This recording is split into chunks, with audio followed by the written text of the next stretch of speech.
Thank you once again. So in this talk, I'd like to highlight a little bit the question of how to go ahead with advanced hepatoblastoma, whether to do extreme resection or transplantation. In this talk, I'd like to talk about extreme resection in pediatric liver tumors, then go over and talk about transplant, and come to the question of judgment of resectability, because this is where it all comes down to, and give one example for decision-making in these cases. So as you all know, we have the pretext classification, pre-treatment extent of disease, after which the tumors are judged. And we have 4 stages, as you can see here on the screen. And for us as surgeons, we always try, or in most cases, we try to do anatomical resections, which gives us an optimum, an outcome, and the least surgical complications. And why is it important for us as surgeons? These are data from the German GPOH group analyzing over 119 children with hepatoblastoma.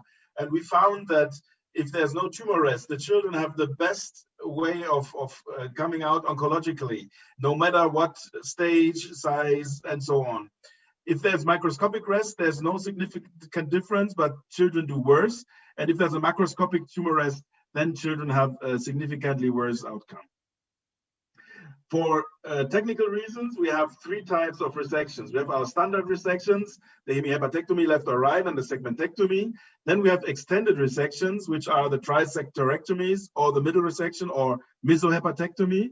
And then we have possibly the extreme resections. And definition in the APSA handbook for children with liver tumors is that extreme resection is defined as any resection requiring vascular reconstruction on the main vessels of the liver, or residual liver parenchyma volume below 1% liver mass to patient weight, as assessed by volumetry on preoperative imaging, or 180-degree encasement of the remnant hepatic vein or portal vein, or trisectionectomy with wedge resection or ablative procedure in the remnant of the liver. So this is what we have as extreme resections in hand. And you know, for example, the technique proposed by Superina. This is important because we have to decide what technique do we use. Non-transplant resection of children with stage 3 or 4 hepatoblastoma after chemotherapy is an important issue. We know that 20% of all pretext 3 tumors, where 3 sectors are involved, they reduce to post-text 2, and 50% of all pretext 4 tumors reduce to post-text 3. So this is important because following the old PSYOP protocol, the decision for surgery was made before treatment. So if there was a pretext 4 tumor, then these children needed to undergo transplantation, no matter what happened after chemotherapy. And over time, we saw that because there's happening so much through chemotherapy, we are able to go ahead with maybe a different surgical solution. And we published a paper in 2017 where we analyzed post-text 3 and 4 hepatoblastoma, and 27 of 29 patients underwent resection. And this, the results from this paper that we obtained were in line with some of the literature that has been published. And if you look at the survival rates, you see that these are all post-text 3 and 4 patients, and they're doing quite well. So we are able to achieve oncological results even by avoiding transplantation in this selected group of patients. And there are other techniques that are that have been published recently. For example, ALPS, associating liver partition with portal vein ligation and staged hepatectomy. The idea behind this is that if you have a part of the liver which is too small to be left behind for a good function, you can perform ligation of the portal vein to the other side of the liver where the tumor is, and transection of the liver parenchyma. And that way, the remaining liver will grow over a time of 10 to 14 days. And in a second operation, you can then go ahead and perform the actual tumor resection. And in this study of 11 children undergoing this procedure, it was observed that the absolute volume and the relative volume of the liver remnants increased over a median time of 11 days. And together with this was a good liver function. And it can be assumed that liver function thereafter is safe for the children. Another possible way of going ahead is the ex situ or ante situ resection of liver tumors. In this group of 12 patients, the authors included 2 children with hepatoblastoma. And the idea behind this is that you take the liver out of the situs, either in continuation or completely, and you do the liver resection ex situ, and then you put the liver back either in continuation or as autotransplantation. When we come to transplant for pediatric liver tumors, we know that again the survival rates are quite favorable. This recent study, the authors observed a survival event-free and overall around 80%.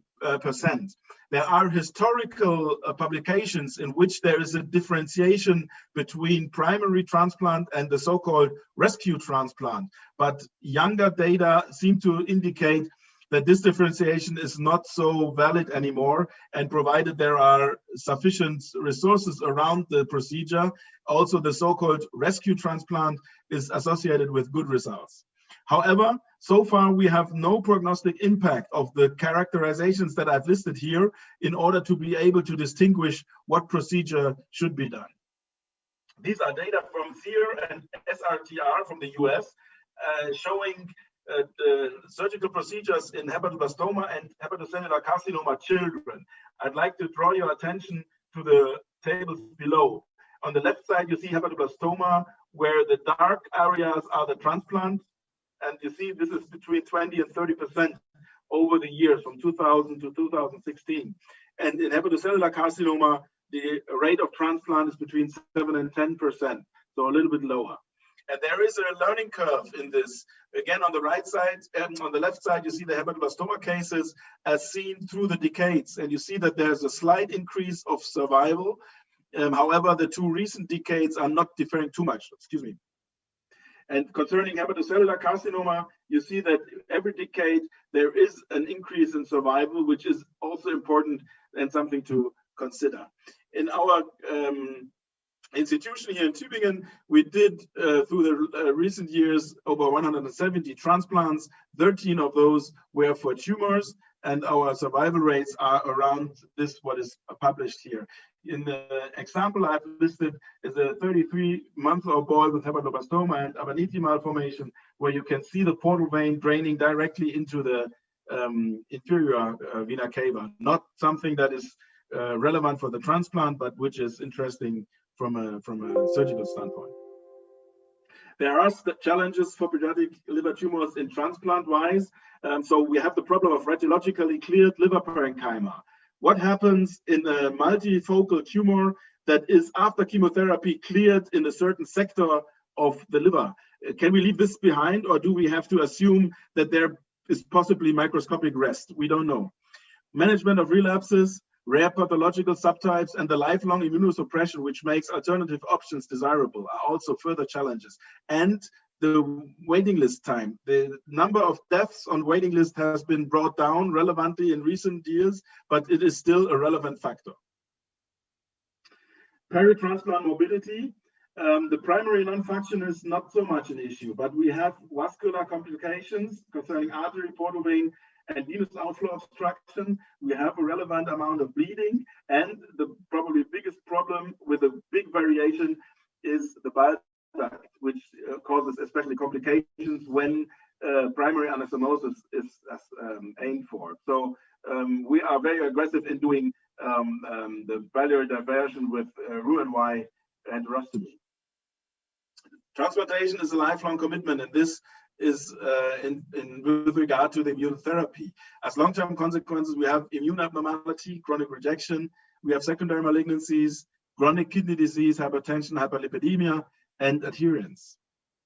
And in this recent publication of 176 10-year survivors after pediatric liver transplants, only 32%, so not even 1/3 of patients, had a perfect graft function, which means they are alive with first allograft on stable immunosuppression monotherapy, showing a normal growth, and have an absence of common immunosuppression-induced sequelae. So again, this is something that we need to reconsider when we talk only about the outcomes and survival rates. And there is also an economical background, although this is a little bit peculiar to talk about, but this is also data from our center. And when we look down here, we see that for a liver resection as primary costs, we lie around 50 to 50,000 euros. Whereas for liver transplantation, we lie around 150 to 200,000 euros. And this is for the primary resection. There's the follow-up period with all the different things that I've just talked about, with sums up and adds up to this. So of course, this is not something where we can make medical decisions upon, but this is something that we need to consider when we look globally for the problem of these procedures in a society. So what possibilities do we have to judge whether a tumor or not is resectable? Excuse me. Staging of liver tumors is done using the known factors that I've just shown you based on the Cournot's segmentation of the liver and the pretext staging. However, these modalities have some downsides. We have schematic anatomies with risk of overstaging, and we don't have the possibility to do volumetry.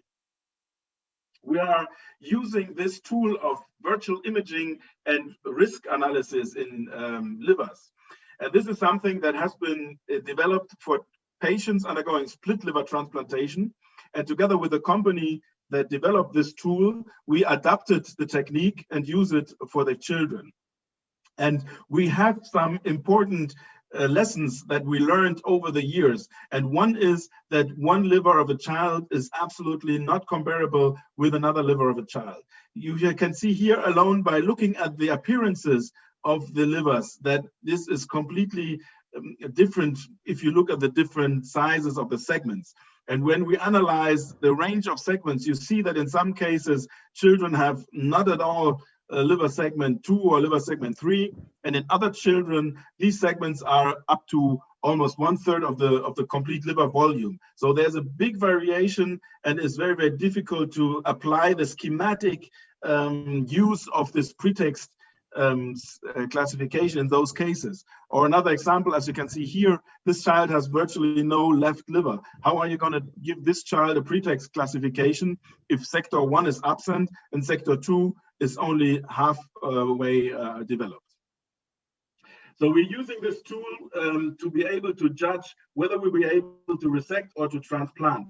This is a case of a child with a huge tumor in the middle part of the liver, and the volumetry showed us that we would be dealing with about 25% of residual liver volume, and the anatomy showed that the vascular anatomy was in favor of doing resection. So in this case, we went ahead and performed resection, and we were able to spare enough liver parenchyma, and the child had an uneventful postoperative course.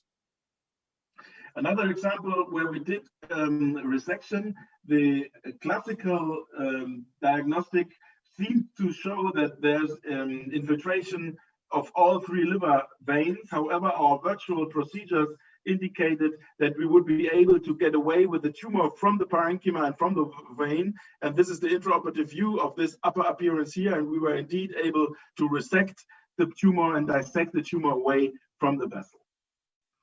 Another patient in which we chose transplant, this was a patient where the tumor resection would have been possible from a technical standpoint, but we saw a very, very poor venous drainage of the remainder. And also we saw on imaging that there was inferior vena cava thrombus. So that's why we had the fear of morbidity with post-op drainage, and we chose to transplant the child. And this is another case in which we chose transplantation. You see a multifocal tumor with tumors in all liver segments except segment 5 and 6.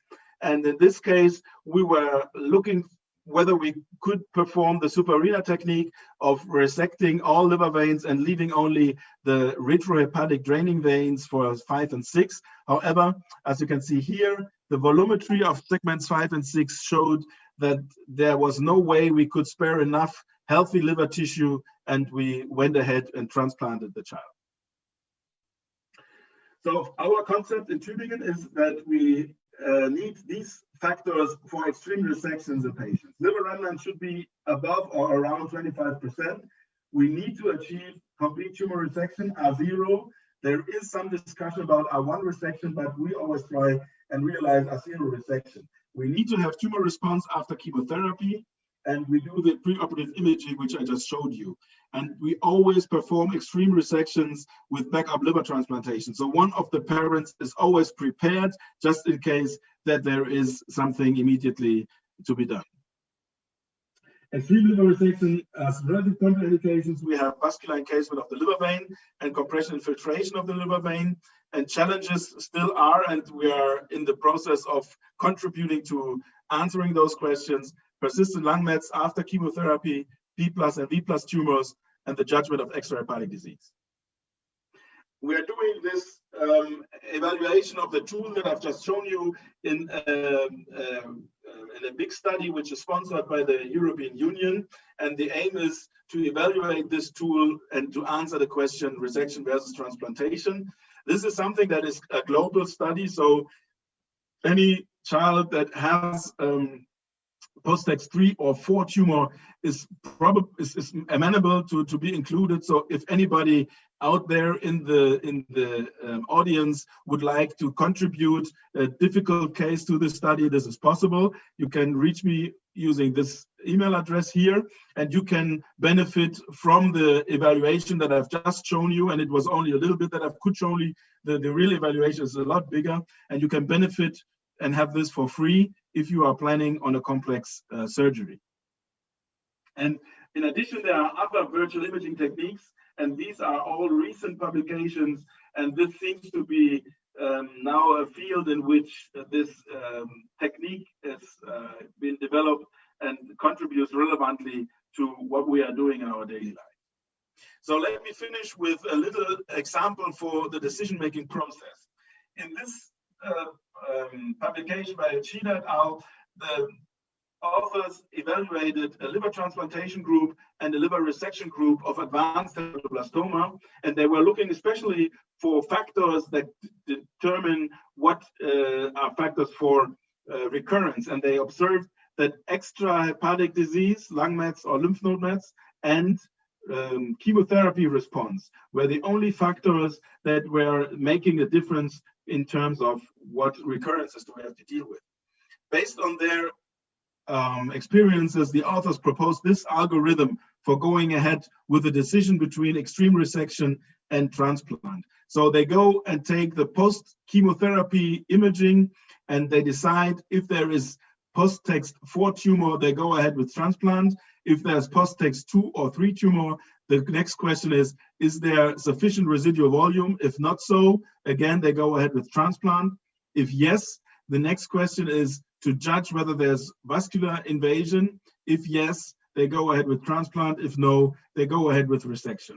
And you can see that the imaging and the procedures, the virtual procedures that I just proposed, have a huge potential to help addressing this question. We are very much in favor of a similar algorithm. The only difference is that we believe that there are post-tax 4 tumors that can undergo resection, as I've shown you. So in conclusion, I believe that extreme resection and transplantation should not be looked at as competition, but as 2 treatment options within a comprehensive surgical care plan. Data on prospective factors for the decision-making are lacking.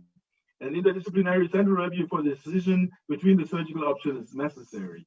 For extreme resection, I believe that these should be performed in centers of excellence with backup transplant facilities, and the virtual imaging tools seem to be promising for identifying prospective factors to answer this question. Thank you.